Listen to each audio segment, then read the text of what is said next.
Hola, yo soy Horacio Pérez y esto es Investigando la Investigación, un podcast donde investigamos cómo investigan los investigadores, tanto en la academia, industria, independientes. Todo ello mediante entrevistas y debates abiertos, técnicas y estrategias para mejorar todas las partes del proceso investigador y, no menos importante, opiniones abiertas que espero llamen tu curiosidad y te hagan también reflexionar.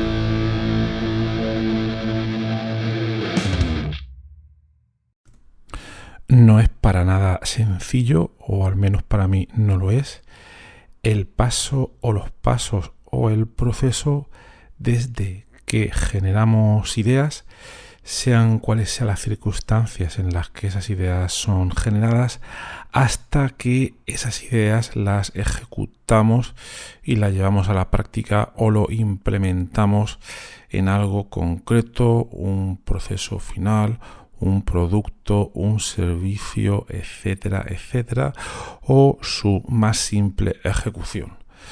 Entonces, en el episodio de hoy, que es un poco reflexivo, os voy a comentar cómo veo yo esta implementación, ¿no?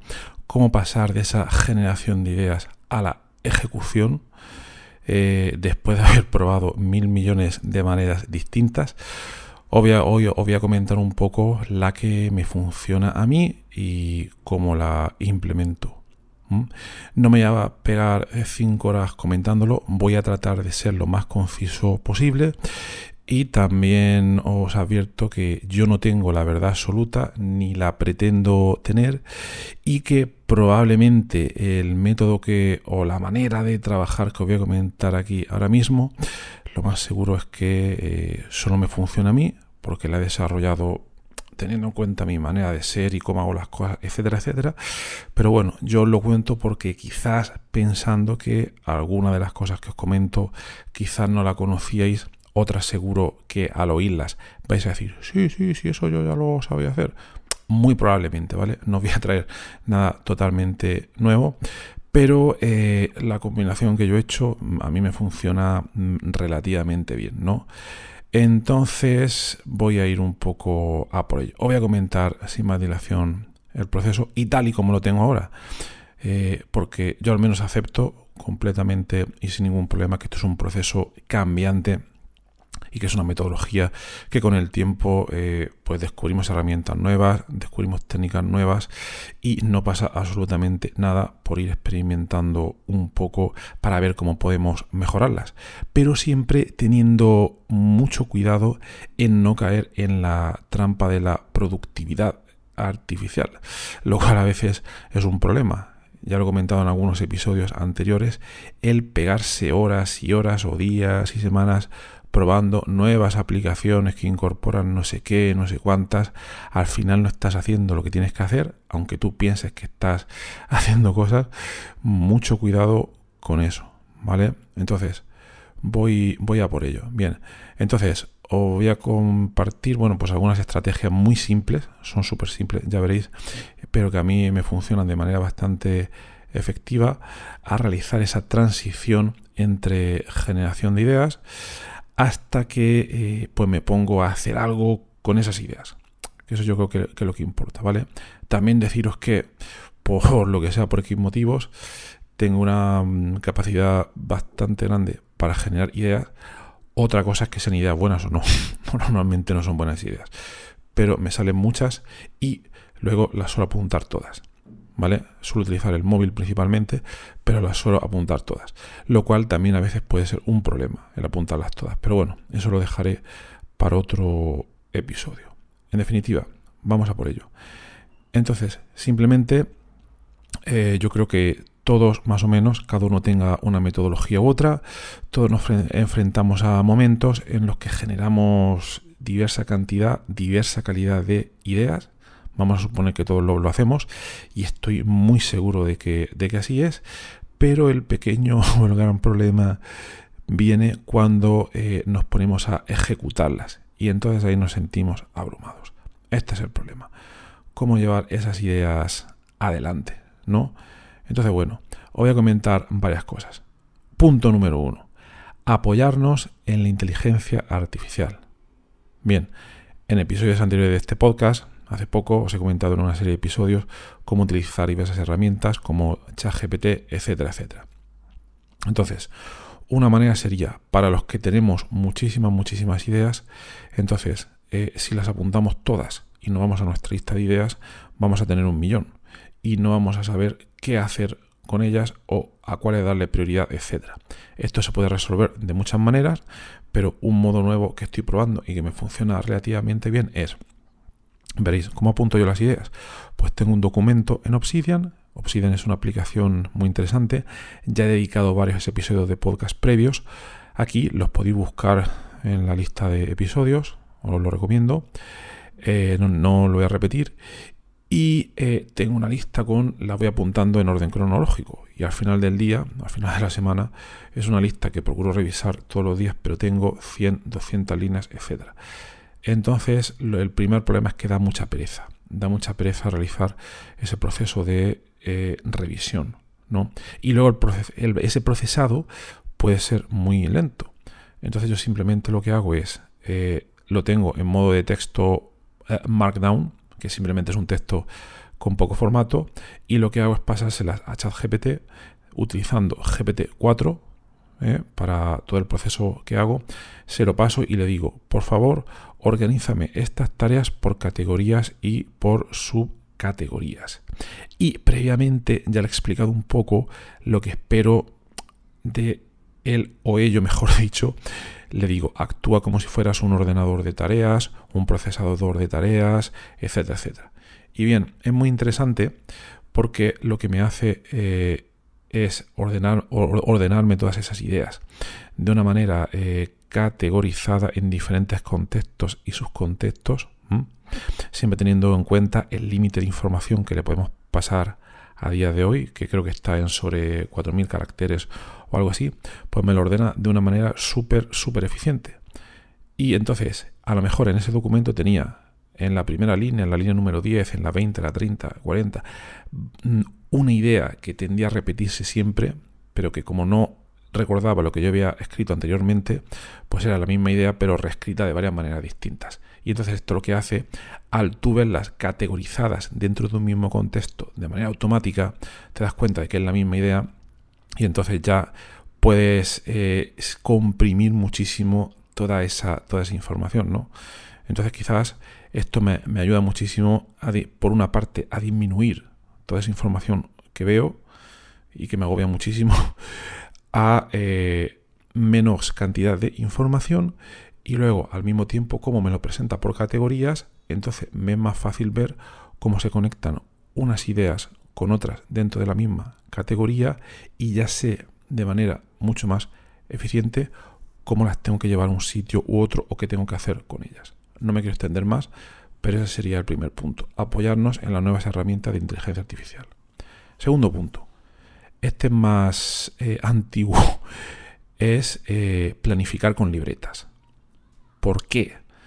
Bueno, este no lo utilizo quizás todo lo que debiera, pero uno de los problemas que yo veo, al menos en mi caso y en otras personas con las que he trabajado, es que el ordenador nos emite un ruido, nos emite una serie de ruido, notificaciones, exceso de información, etcétera, etcétera, y quizás tenemos una idea muy clara en nuestra cabeza, pero cuando nos ponemos a volcarla en un fichero delante de un ordenador, si no lo hacemos con la preparación adecuada, es posible que perdamos completamente todo eso que queríamos poner, por todo el ruido del ordenador, la complicación de la interfaz hombre-máquina y muchas cosas. Solución, libretas. ¿Vale? No lo hago siempre, pero algunas veces con las ideas más importantes apago la pantalla, apago el ordenador, incluso intento irme a algún sitio con una libreta y ahí escribir a mano de manera compacta, ordenada, pues todo lo que quisiera, todas esas ideas, ¿vale? Y si puede ser también con dibujos, esquemas, etcétera, etcétera. Entonces ya no tengo ningún problema tecnológico y ya me centro solo en escribirlas en papel. Luego al final, si me quiero llevar eso a mi sistema digital, pues es muy fácil. A día de hoy le echas una foto con el móvil y luego esa foto la incrustas en uno de tus documentos. Ya está. Ese sería el segundo punto. Tercero, yo lo llamo, este punto, el experimentar con diferentes tipos de memoria. ¿Por qué? Hay diversas metodologías, como la metodología GTD, Getting Things Done, ya lo he comentado también previamente en este podcast, que abogan por no usar tu memoria.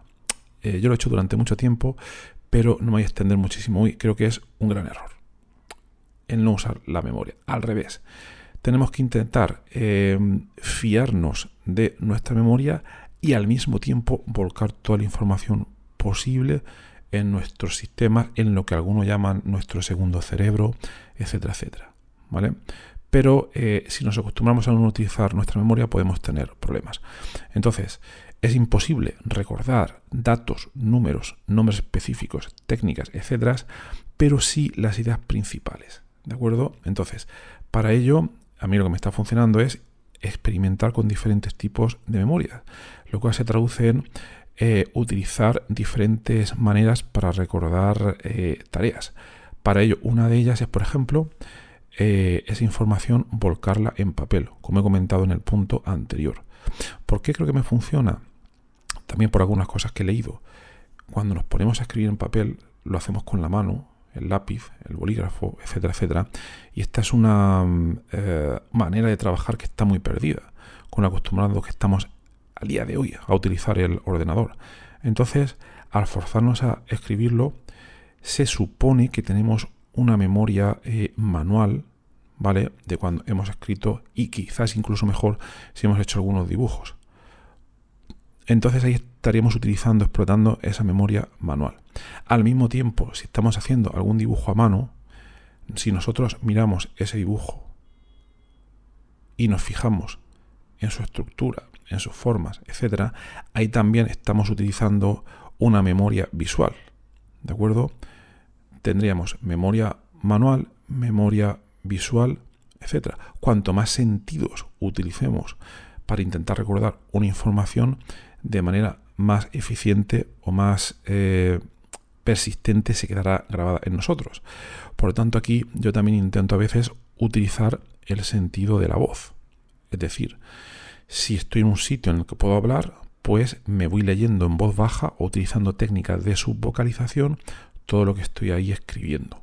Porque así, y si puedo hacerlo en voz alta, pero sin gritar, claro, y me estoy oyendo a mí mismo, todo eso que estoy diciendo se me quedará de manera mucho más clara. Entonces, 3 memorias: la auditiva, la vocal, la visual y la manual. Y esto podéis experimentarlo vosotros mismos. Obviamente el problema es que no siempre se pueden utilizar estas técnicas. Por ejemplo, si tú estás en una biblioteca, tienes que estar callado. No puedes utilizar subvocalización. Si no tienes a mano una libreta, pues no puedes utilizar estas técnicas.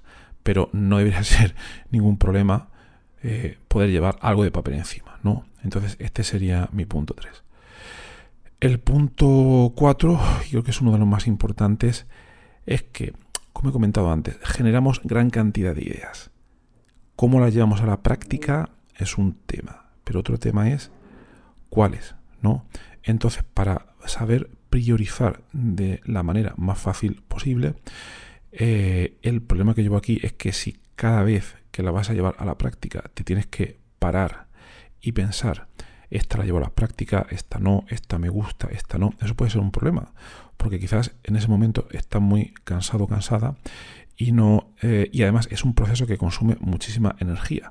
Entonces, lo más práctico, cuando estés filtrando todas esas ideas para tomar decisiones, lo más importante es que tengas a la vista y que la hayas procesado previamente una lista con tus objetivos principales y prioridades principales para corto plazo, largo plazo, etcétera.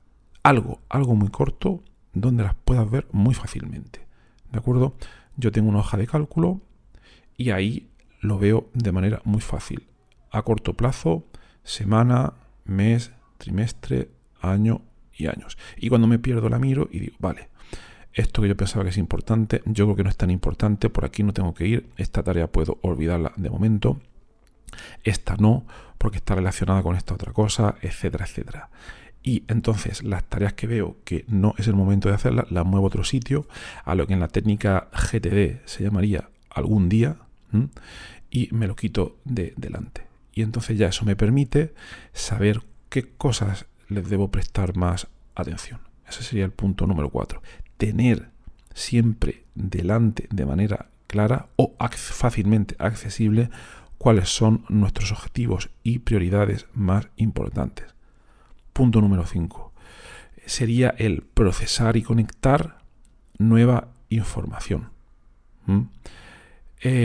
Aquí he hecho unos episodios, no me acuerdo si era sobre el número 125, sobre un libro muy, muy, muy bueno del escritor Senke Arens, que se llama El método Zettelkasten. ¿De acuerdo? Os lo recomiendo muchísimo. Muy buen libro, ¿vale? Pero os lo voy a resumir muy brevemente. Bueno, también lo he tratado en el podcast en 3 episodios.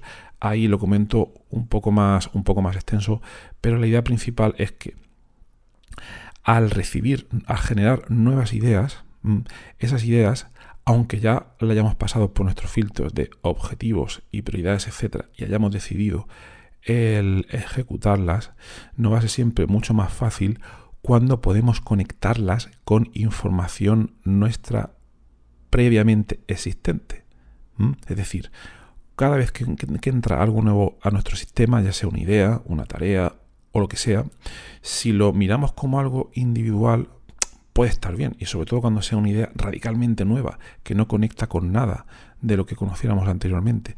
Pero si sabemos conectarlo con ideas previas, tareas previas, experiencias previas, memorias previas, eso nos va a facilitar muchísimo el entender y adoptarla dentro de nuestro sistema. Entonces aquí lo que te recomendaría es leer este libro o escuchar esos episodios de podcast sobre la metodología Zettelkasten, o si no, quedarte con la idea de cómo implementar un sistema que cada vez que metes un nuevo elemento en tu sistema, ya sea de software, de papel o lo que sea, te permita fácilmente enlazarlo a elementos previos. Sé que es una idea muy abstracta, quizás, pero cuando la practicas de manera persistente y consistente, te darás cuenta del gran beneficio. Y luego, el último punto es compartir tus ideas. No quedarte los puntos anteriores.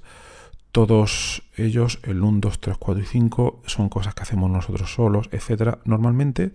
Pero este punto número 6 sería compartir esas ideas. Es decir, practicar el expresar lo que pensamos de esas ideas. Y eso puede ser por escrito. Un post en un blog, nos hacemos un blog, o un hilo de Twitter, o en LinkedIn, o lo que sea, un texto, para que otras personas te puedan dar el feedback. Atención, aquí hay 2 elementos.